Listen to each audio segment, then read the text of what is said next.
tayo sa ating pagdadrive. Ingat lang po tayo sa ating pagdadrive. Ano, kailangan po nasa linya lang, nasa linya para po walang magiging aksidente. Oh.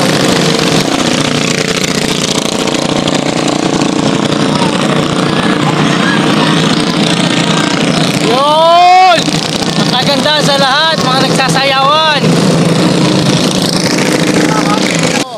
Mga kasama po natin sa bangka, mukhatang mga seryoso. Ang laki ng bangka natin, oh. Oh. Huwag kayong mangamba, malaki bangka natin. Artise. Pinamumuluan ng ating kabisilya. Si Palparan, kung tawagan Gilbert sa San Roque. Boss! Yan. Boss! I love you! I love you pa! Kaya natin to! Yun ang masarap sa lahat talaga. May malasakit sa trabaho. May bangka na yun, naging resort. Sa pagdaan po ng tulay ng San Roque.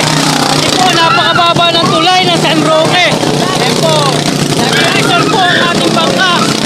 Mula doon, hanggang hulihan. Ayan po, yan.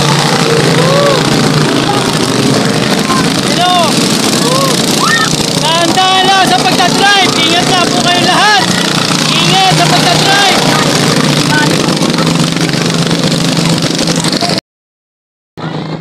Ito lang po yung ating dalagang kasakayo, mga kaparako. Sila po ang ating dalagang kasakay lang po dito sa ating bangka, mga kaparak. Ayan po, mag-best friend po ito, mga kaparak.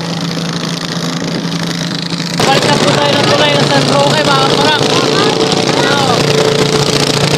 Paano, lakas pa rin ang tubig ng ating bangka. Kasi nga po, tulog po pa siya sa tulay, mga kaparak. Salamat po sa Apo Roque, sa ating kapestahan. Wala pong nangyari aksidente po ngayong taon 2025 po, mga kaparak. Wala pong nangyari aksidente. Salamat po.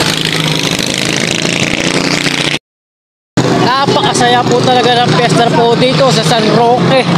Napakasaya, mga kaparak. Ayan, paaw na po sila, mga kaparak. Tapos na po ang ating pagoda po ngayon, mga kaparak. Salamat po, wala pong na-aksidente po ngayong taon 2025 23, 25.